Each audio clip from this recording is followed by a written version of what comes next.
10th का physics light chapter में तुम लोग को मैथमेटिकल प्रॉब्लम्स चल रहा है पार्ट 35। इससे पहले पार्ट 34 में पहला और दूसरा प्रॉब्लम हो गया है। तो क्वेश्चन नंबर 3, एक अवतल दर्पण के सामने उसके अक्ष पर 10 सेंटीमीटर दूर रखी वस्तु का 3 गुना आवर्धित वास्तविक प्रतिबिंब बनता है। तो प्रतिबिंब की स्थिति क्या होगी? तो अवतल दर्पण के सामने उसके अक्ष पर, अक्ष का मतलब आवर्धित, मतलब आवर्धन से हुआ है आवर्धित। तो जैसे ये अवतल दर्पण है तो ये पोल हो गया, ये मान लो फोकस हुआ और ये वक्रता केंद्र हो गया। तो आपतित किरण की दिशा के विपरीत ही कोई भी बिंब रखा जाएगा। अवतल दर्पण में आपतित किरण की दिशा ये होगी, तो परावर्तक सतह के ओर ही ना हम लोग कोई बिंब रखेंगे, चाहे जहाँ पर भी रखे। और याद करो, कोई भी दूरी पोल से मापी जाती है, तो पोल से मापी जाएगी तो आपतित किरण के दिशा के विपरीत मापी गई दूरी ऋणात्मक होती है। तो यहाँ कह रहा है अवतल दर्पण के सामने, मान लो ये अवतल दर्पण है तो उसके सामने उसके अक्ष पर, अक्ष का मतलब हो गया प्रिंसिपल एक्सिस पर, मुख्य अक्ष पर 10 सेंटीमीटर दूर रखी, यानी बिंब जो रखा हुआ है पोल से 10 सेंटीमीटर दूर। तो बिंब की दूरी को हम लोग u से व्यक्त करते हैं। बोलो u का मान प्लस में होगा कि माइनस में? माइनस में होगा, इसमें दो मत नहीं है। तो 10 सेंटीमीटर दूर, तो 10 सेंटीमीटर दूर पोल से दूरी मापेंगे तो आपतित किरण की दिशा के विपरीत मापी गई दूरी ऋणात्मक होती है। तो u का मान है 10 सेंटीमीटर, लेकिन माइनस में न होगा 10 सेंटीमीटर, तो u का मान माइनस 10 सेंटीमीटर। 10 सेंटीमीटर दूर रखी वस्तु का 3 गुना आवर्धित वास्तविक प्रतिबिंब बनता है। आवर्धित का मतलब आवर्धन, मैग्नीफिकेशन तो बतलाया है ना। मैग्नीफिकेशन हमें क्या बतलाता है? जो प्रतिबिंब बिंब की का कितना गुना बड़ा बनता है या छोटा बनता है। m बराबर h1 बाय तो m बराबर तो बतलाए हैं h1 बटा s, और एक ठो फार्मूला ये भी होता है m बराबर माइनस v बाय u, तो ये भी बतलाए हैं। तो आवर्धित प्रतिबिंब 3 गुना आवर्धित, यानी m का मान है 3, तो m बराबर 3, आवर्धन का अर्थ जान ही रहा है। तो कहता है 3 गुना आवर्धित वास्तविक प्रतिबिंब बनता है। तो वास्तविक प्रतिबिंब हमेशा मुख्य अक्ष के नीचे बनता है ना, पहली बात। दूसरी बात, मुख्य अक्ष के ऊपर प्लस में मान होता है, मुख्य अक्ष के नीचे माइनस में मान होता है। इसमें है 3 गुना आवर्धित वास्तविक प्रतिबिंब बनता है।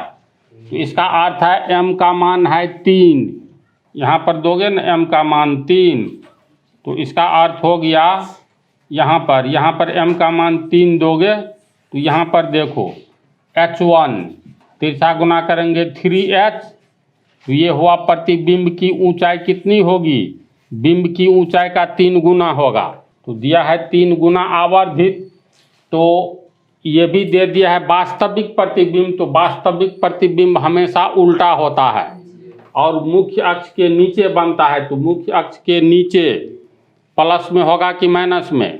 माइनस में मान, तो m का मान 3 गुना है, यानी ये -3 कैसे होगा? इसको समझा कि कोई डाउट है? बोलो तो, नहीं ना डाउट है। फिर कह रहा है प्रतिबिंब की स्थिति क्या होगी? इसका अर्थ हुआ प्रतिबिंब की स्थिति क्या होगी?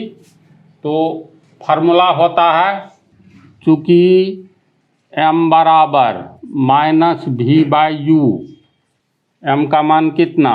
-3 माइनस v, u का मान -10 cm। तिरछा गुना करेंगे माइनस माइनस प्लस, 10 या 30 बराबर 30 cm होगा, बराबर -v। लिख सकते हैं -v बराबर 30 cm। दोनों ओर माइनस से गुना कर दो, V बराबर माइनस तो V बराबर -30 cm। अब इसका अर्थ निकालो तो V प्रतिबिंब की दूरी होती है ना। तो जब प्रतिबिंब की दूरी होती है तो प्रतिबिंब किधर बन रहा है, ये ध्यान दो।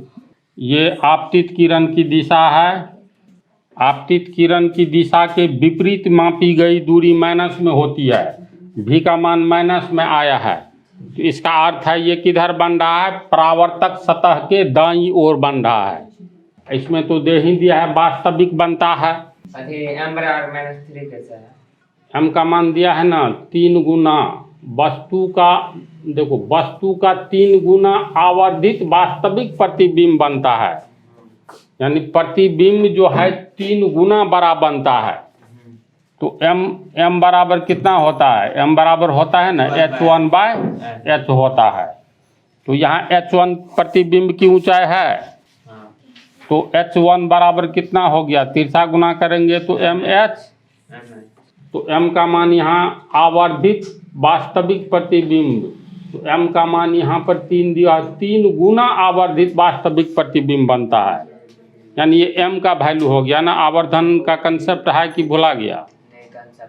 तो ये m का वैल्यू दिया हुआ है 3। -3 कैसे हुआ? -3 इसलिए हुआ तो इसमें क्लियर है वास्तविक प्रतिबिंब बनता है, इसलिए और अवतल दर्पण है। तो अवतल दर्पण में वास्तविक प्रतिबिंब बनेगा तो मुख्य अक्ष के नीचे में न बनेगा। तो मुख्य अक्ष के नीचे वाला वैल्यू माइनस में होता है, ऊपर वाला प्लस में। और कोई शंका है? नहीं ना। तो इसका आंसर क्या होगा, ये प्रतिबिंब किधर बन रहा है, पोल से, मतलब अवतल दर्पण के परावर्तक सतह की ओर बन रहा है। यहाँ प्रतिबिंब की दूरी भी तो प्रतिबिंब की दूरी को सूचित करता है ना। यहाँ प्रतिबिंब परावर्तक सतह यानी अवतल दर्पण के परावर्तक सतह से, अवतल दर्पण के परावर्तक सतह से 30 सेंटीमीटर की दूरी पर बन रहा है। यही हो गया तुम्हारा आंसर। समझा इसको? तो उतारो तो। क्वेश्चन नंबर 4, एक अवतल दर्पण द्वारा बने वास्तविक प्रतिबिंब का आकार वस्तु के आकार का 4 गुना है। यानी बिंब के आकार का 4 गुना है। तो देखो m बराबर h1/h होता है। हाँ, ये m का मान दिया है, m क्या बतलाता है, प्रतिबिंब की ऊंचाई, बिंब की ऊंचाई का कितना गुना है। इसमें है वास्तविक प्रतिबिंब का आकार, अवतल द्वारा बने वास्तविक प्रतिबिंब का आकार वस्तु के आकार का 4 गुना है। यानी बिंब के आकार का 4 गुना प्रतिबिंब का आकार है। यानी प्रतिबिंब की ऊंचाई और बिंब की ऊंचाई के अनुपात को न आवर्धन कहते हैं। तो m का मान दिया है 4। इसको समझा? वास्तविक प्रतिबिंब का आकार वस्तु के आकार का 4 गुना है। तो वस्तु मतलब बिंब, अगर मान लो x cm है तो प्रतिबिंब कितना होगा, 4 गुना। दिया हुआ है प्रश्न में ही, 4 सेंटीमीटर। 4x सेंटीमीटर होगा ना। हाँ, तो इसीलिए m बराबर h1/h, h1 हो गया तुमको 4x cm/x cm, cm cut गया, x कट गया, तो m का मान 4 आया। लेकिन ये प्लस होगा कि माइनस, तो इससे क्लियर है वास्तविक प्रतिबिंब है ये। तो वास्तविक प्रतिबिंब तो हमेशा प्रिंसिपल एक्सिस के नीचे बनता है, तो m का मान माइनस में होगा। तो इसका अर्थ है यहाँ दिया हुआ है m बराबर -4। पहली बात। दूसरी बात, यदि दर्पण से वस्तु की दूरी 10 सेंटीमीटर हो तो u बराबर, ये अवतल दर्पण है तो -10 सेंटीमीटर होगा। पोल से मापी गई दूरी आपतित किरण के दिशा के विपरीत होती है। तो अवतल दर्पण की चर्चा है तो बिंब तो पोल से माइनस में होगा, ये समझ रहा है ना। तो 10 सेंटीमीटर हो तो दर्पण की फोकस दूरी क्या होगी, यानी f का मान ज्ञात करना है। जो डाटा दिया हुआ है इसके अनुसार इसको समझा कि नहीं बोलो। ये सब थ्योरी में डिटेल में बतला दिए हैं, कब प्लस होगा कब माइनस होगा। तो साइन में, चिन्ह में कोई कंफ्यूजन नहीं होना चाहिए। m का मान 4 गुना है, लेकिन यहाँ दिया है वास्तविक प्रतिबिंब। जब ये वास्तविक प्रतिबिंब होगा तो मुख्य प्रिंसिपल एक्सिस के नीचे बनेगा। अब प्रिंसिपल एक्सिस के नीचे बनने का अर्थ है m का मान माइनस में, और बिंब तो हमेशा प्रिंसिपल एक्सिस के ऊपर ही रहेगा प्लस में। तो काल्पनिक प्रतिबिंब न बनता है प्रिंसिपल एक्सिस के ऊपर, तो काल्पनिक प्रतिबिंब रहेगा तब होगा m का मान प्लस में, अदरवाइज माइनस में। ये कंसेप्ट सब पीछे बतलाए हैं। इसमें f का मान निकालना है। तो चूँकि m बराबर माइनस भी बाय यू होता है, m का मान हो गया -4, माइनस भी u का मान -10 सेंटीमीटर।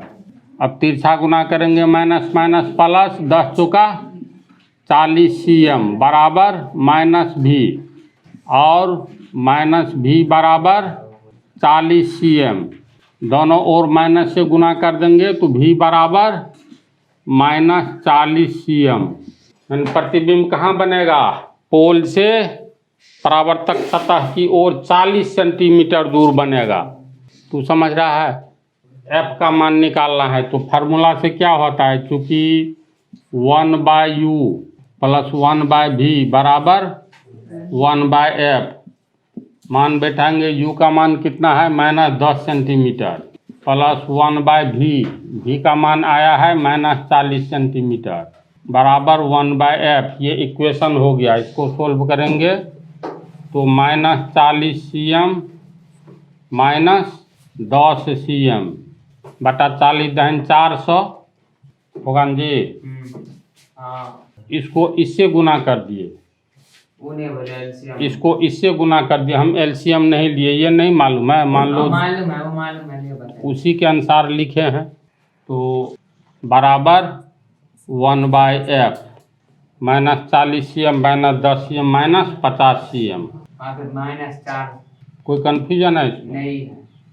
बटा 400 cm 1/f। 400 ही होगा, cm नहीं होगा। कट गया 5 8 40 और -1 cm बटा 8 बराबर 1/f। पलट देंगे तो बराबर है। हाँ, फिर f बराबर डायरेक्ट -8 लिख दिया।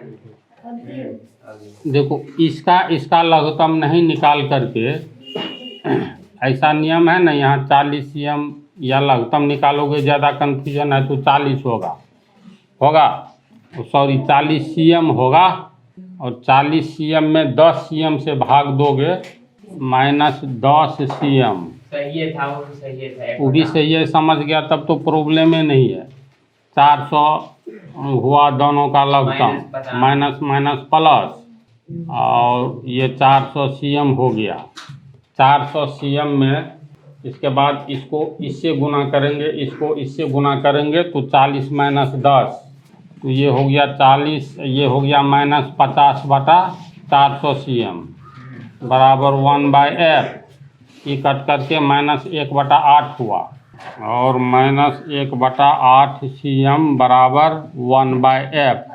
अब तीसरा गुना करेंगे, f बराबर -8 cm।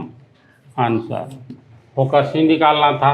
हाँ, इसको समझ गया? हाँ, समझ गया। ये 5वां वाला अगले पार्ट में रहने दो।